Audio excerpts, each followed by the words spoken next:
Alright guys, I hate wasting people's time. This video is going to cover 8 different fighting fundamental tips that are actually going to help you learn fighting in a reasonable time frame. I highly recommend writing stuff down because this is an easy way to remember when you're practicing. And you might be asking, like, why should you trust me? I have 3 years of competitive experience. I'm a Fortnite coach. I study this game all day, every day, and I know what I'm talking about. So please watch this video all the way through, and I guarantee you guys will learn something very, very valuable. Guys, before today's video starts, if you want to support the creator on your screen right now so I can continue to post free valuable content on YouTube, then check out the first links in the description. The first one offers one-on-one private coaching with myself, where you can get better at Fortnite at a rapid rate and learn what your mistakes are from a professional. And the second link offers a esports grade mouse from oneclickmouse.com. This is my very own gaming brand that I've actually created myself. And if you want a high quality mouse but at an affordable price, you could buy the Aspire Pro to use, to compete, to practice, to play tournaments. And I really think that this is something that you guys will like. So check out oneclickmouse.com. And now back to the video. First thing we must cover in this video, as basic as it is the right hand peek. To this day, people do not know that right hand peek creates situations where you can see the enemy and they can't see you. This one. What do you do if I'm doing this? If you're doing this... Good. Nope, you can see me, right? No, I can't. Look at my screen. Oh, that's crazy. Yep. Why? It goes around the right side of the wall. You have right hand peek. The pink light represents this player's third-person camera. When I shoot the light, you can see the bullets hitting the center of the screen on the left. This means that there's a small space between the player's camera and the player's character model. This small space lets you shoot your opponent without risking any damage to yourself. From above, you can see the safe right-hand peek angle. If you stand anywhere in the blue space, your bullets will hit the wall. If you stand in the red space, your opponent can shoot you back. The green space is the sweet spot where you can shoot your opponent, but they can't shoot back. The second fighting fundamental is HP advantage. Here's a clip from an old video that I made that covers this in extreme detail. What I mean by HP advantage is this is a telltale sign that's telling you whether you should be pushing or whether you should be backing up. Okay, so let's talk about this. Let's say I am 200 HP, okay, and my opponent is 100 HP. What should I be doing here? Should I be pushing or running away or just like playing slow? Like stalemate almost. Pushing. I don't think push, yeah. Yes. Push. You see why though? I know it looks obvious, but let's think about it. If I jump into like his box right now and take a 50-50, is this okay to do? Would you say? Yep. I would say so, yeah. Yeah, because if you think about it, if you trade evenly from this point on, let's say you both hit each other for 50, random number, okay? So now you're at 150 and then they're at 50, right? And then if you do this again, then they die and you win. Pretty simple, okay? So general rule of thumb, if you're higher on HP, you need to push. Now let's look at another example, okay? Pretty simple example. We're going to start very basic here, okay? So 50 HP and they're 150 HP, okay? Let's say that. We pushing or we running? We're running. Yes. And in what direction should we run? Away from them. Exactly. So let's do an example, okay? I'm going to draw bird's eye view. This is your box, right? Let's say they're approaching from this angle right here. They're trying to smack on this wall. Maybe they have like a box like this. And they're sitting right here. They're doing diagonal box fighting. They're sort of box fighting you like this. Which direction do I need to go? Opposite way that they backwards. So north, south, east, west. Bottom left. Bottom, but the bottom, at the bottom. That's exactly right. Yeah. Okay, now guess what? So this is how you heal. I'll explain why this is important. Because if you go out this way, understand something. They don't want to do this usually. They're too scared to do this. Because it's bad. They're in your builds and you can edit out them and they don't have an exit to go out like here and here. It's just a lack of freedom. So what they'll do actually is while you do like this movement, this short movement, they have to approach like this, right? And come here or like go along like this. One of those two options. I like this better because actually you're approaching this wall on a right hand peak. If you come like this, then you have a left hand peak. So they're most likely a good player will go like this and approach your wall like this way. Okay. Now, during this time that they have to do this long movement and you only have a short movement, you can you can just pop 1 mini. Okay? So you have 1 mini off, right? Now you're at what? 75. You're healing, right? You're trying to get your HP back up to even before you fight him again. Okay? Now, how do you get the second mini off? What do you do here? You box out to the right. Yes, you should not fight right away unless you see a clear opportunity where the enemy has their pickaxe out and you maybe go for a peek and you want to back out. So let's say you back out here. Sure, I agree. And you get a second mini off. Now you're 100 HP, right? Now, like the next one is kind of hard if you don't have splashes, right? Because splashes are really fast. Yep. Bigs are kind of hard to pop without you know, it's kind of difficult. Like they'll interrupt you for sure.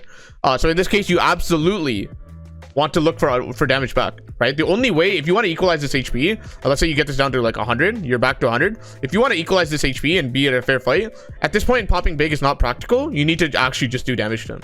Okay, so you need to like look for an advantage. Okay, like, how can I find an advantage? You look through peaks, right? You want to peek him, make a right hand peek, and try to do damage back. And if you don't feel comfortable doing damage back for whatever reason, maybe they come around like this way and they keep pulling their gun out. You repeat, you just back up again. Okay, so why don't you just stand here and hold the wall? Any guesses for that? Oh, they'll eventually get it. They'll eventually get it. Okay, so let me explain this further. You're absolutely right.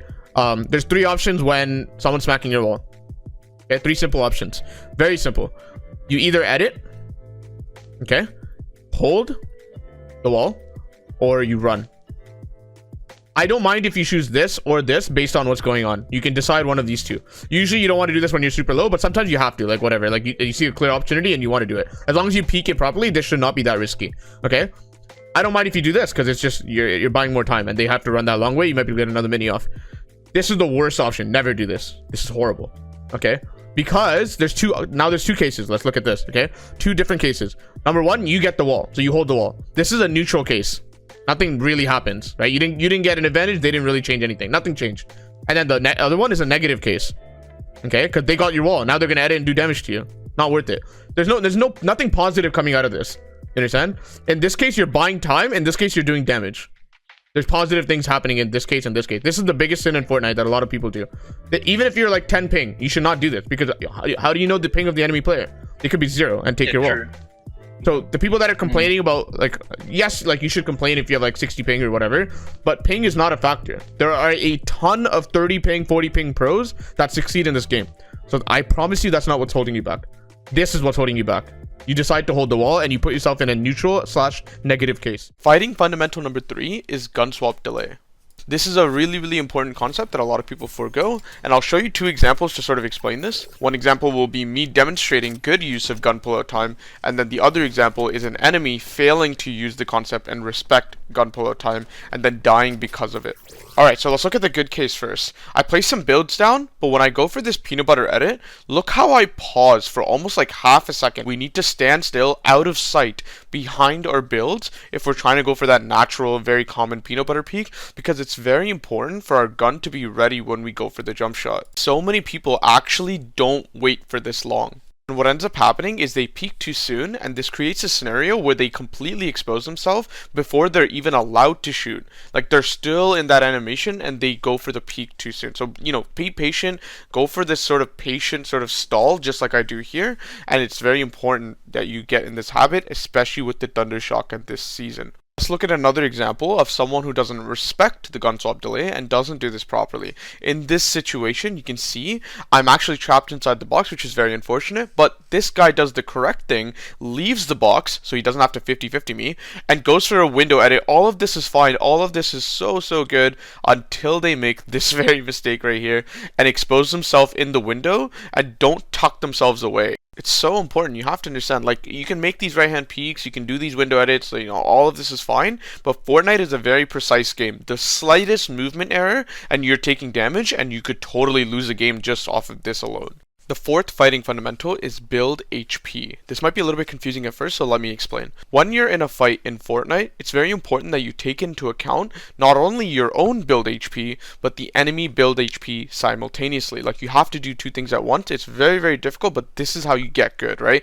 So pay attention to the HP of your own builds, but the HP of your enemy builds as well. And what this allows you to do is situations like this, where the enemy has chosen to edit and reset their build. Now, something you must understand in Fortnite, when you edit or reset a build, it makes your build go down in HP significantly too, and it does this each time you edit and reset over and over. And so what I recognize is when this enemy has actually chosen to edit and reset, this wall is really weak, and so what I choose to do, because I have HP advantage, I choose to force a 50-50 by pumping the wall on my entry, placing a floor above to make sure they don't leave, and then SMGing to finish the fight. Let's look at another example regarding building HP, okay? So in this example, I'm for some reason in an enemy's box again, and when they are in this situation, they always try to edit out and go out to the side. It's very important that you actually make a wide edit, because you can see here, I actually predict that they're about to make a window, and I swing at the wall and take it for shot, because when they make that window, it made the build so weak that my singular pickaxe actually broke the wall. The correct response in this case, actually, believe it or not, is to make a wide edit with the cone in their box and use the cone to peek down the lane, which is really, really easy. I have no cover whatsoever. They could totally use a cone as cover and then just like pump SMG me with the right hand peek on that cone. But instead, they made a window which allowed me to actually have surface area on that wall to swing and actually break it. This was a crucial mistake on the enemy's part, not respecting build HP. The fifth fundamental is shotgun cooldown. Now we understand that shotgun as a weapon is a very core weapon in Fortnite, and we use it very, very often, so it's very important to understand what shotgun cooldown is. Shotgun cooldown is the simple idea that after you shoot your shotgun, there is some delay before you can shoot again. Basically, your shotgun is on cooldown. You cannot fire for a certain amount of time before you are ready to fire again. So this is very important to understand both offensively and defensively. Think about it this way, right? The enemy in this case is using their shotgun shot to break your wall in an attempt to replace it, but failed to do so. You can then immediately edit and go for the shot. The sixth fighting fundamental is the most cookie cutter combination that you could do, and by the way, you could repeat this as many times as you want during the fight, is to simply peek, shoot, build, or reset. If you can do a well-timed shot after your peek and then immediately block afterward using some sort of build or a reset, you will often do a positive trade, meaning you'll be able to do damage to them without taking any damage in return. If you want me to prove the point that this combination is actually very, very effective, take a look at the enemy's perspective. This is exactly what they're going to be seeing if you do this combination to them very, very successfully. You have to understand, there's something called Peeker's Advantage. You have to look it up, Google this. It's in pretty much every FPS game there is. This is what creates this effect of like impossible to react to type of peak, right? And so this is why I recommend doing this over and over, and this is why this combination is so good. And again, it's all about timing, it's all about accuracy. Make sure you reset or build right after your shot, and make sure your shot comes right after your peak. Seventh fighting fundamental is diagonal box fighting, and diagonal box fighting is something that will help you trade very, very positively and effectively against your opponents. Here's a section from one of my older videos that explains this very, very well. So what should you do in a situation where the enemy is not hurt? You know, if they don't have any sort of HP missing whatsoever, they're 200 HP and you're 200 HP. Well, it's pretty simple. In my personal opinion, I think you should diagonal box fight. You should set yourself up in a scenario like this, perhaps edit something like this, and then start working on the right wall. Why do we work on the right wall? Well, because you have right hand peek. So if you think about it, if I have my gun and I sort of think about what's happening here, if he edits on me, I have right hand peek on this edge, and that's really favorable. Obviously, what players will do is they'll go all the way in this corner and try to right hand peek their own edited wall. What you can do in that case is you can stand in this corner and they actually can't see you, and so that's really beneficial, is to have that favorable exchange. However, there's also the fact that as they're like perhaps running over to the corner, you can sort of, it's kind of telegraphed, you can sort of tell what they're about to do. They're about to do this, right? And you can sort of tell that it's coming. However, you should quite literally in this situation never get hit if you play it correctly. So how should you play it correctly? What you should do in this case is if they edit, as soon as the edit comes, you just shoot and reset.